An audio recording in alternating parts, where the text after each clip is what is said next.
After the last presentation, some international students came to us, the peer advisor, and said, they used to say, you know, we understand that Americans are a bit different. It's a bit of a different social environment. What's the basic interaction? The basic interaction with American students when you first meet them. So for that purpose, we asked for a real American to come and be here with us. American? Please come.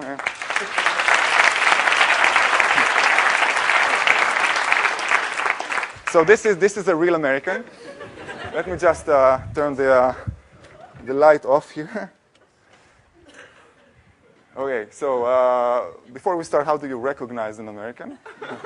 It's like it's a bottom-up approach. So first, if the sneakers are white, this is an American. Okay? In the summer, it's flip-flops. Then take a look at his jeans. If they're like big baggy, they can fit 2 people inside. It's an American. An American would always wear a T-shirt underneath the tasteless kind of striped shirt. Always a T-shirt. And when you turn the American around and you kind of lift his shirt, you can always see his underpants. Okay. So, basic interaction with Americans is always, when you meet them, it's always a handshake. For all of you coming from Europe, South America, no kissing in the US, especially not kissing the guys.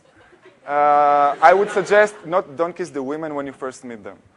Instead, there is a basic handshake, and it looks like this. It's just a firm handshake and maintain eye contact with the person. So it goes like this. It's very basic, right? Oh, by the way, if you missed international orientation, the Americans like their personal space. Make sure you don't stand like this with an American. Always the safe distance is the length of your arm. Okay. Anyway, so you're in the American, so you had like this like formal first handshake. Then you like, you guys, going to bars and you have a few drinks and you kind of like each other. And then it is the role of kind of like the semi-friendly handshake. The semi-friendly handshake in the US looks like a fist. The first time I've seen a person comes to me like this, I was like, oh, don't hit me, But in the US, it's a friendly gesture, and it goes like this, the semi-friendly handshake. Yo. Yo, what's up? Okay?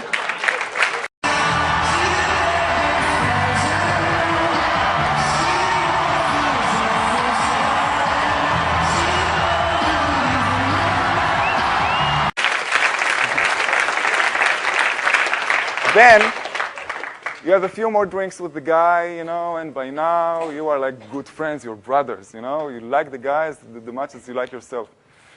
And that's when the friendly handshake comes, okay?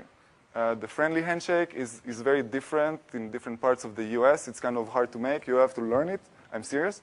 But in general, it looks something like this, the friendly American handshake. Yo.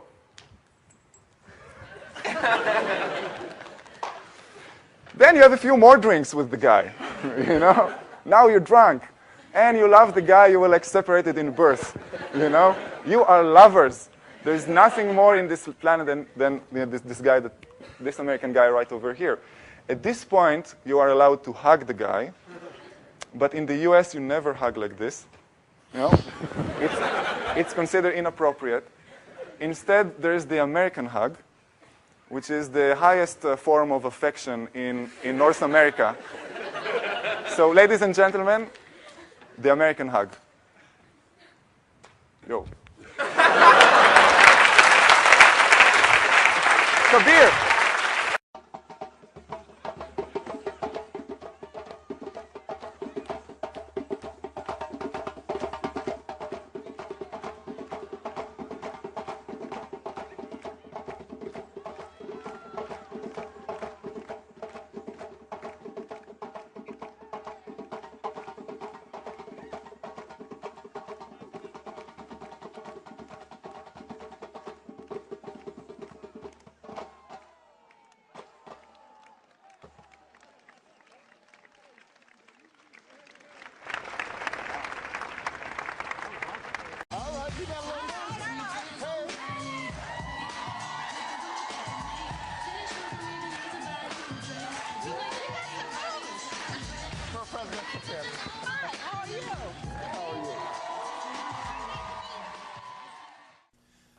guys. I hope you enjoyed the video that I just showed you on culture. I wish I could be there to explain it to you, but I'm stuck in the snow in Mississippi.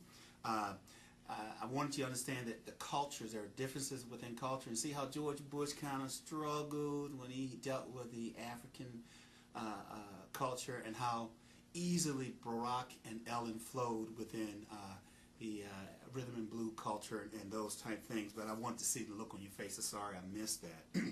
I want to talk a little bit today about narrative and cultural theology.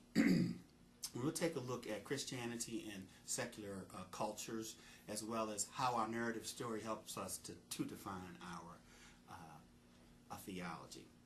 I want to talk a little bit about three individuals and talk a little about the Christian culture. And first of those individuals will be Justin Martyr. And he explored the parallels between Christianity and Platonism, and how you could use that as a means to present the gospel to everybody.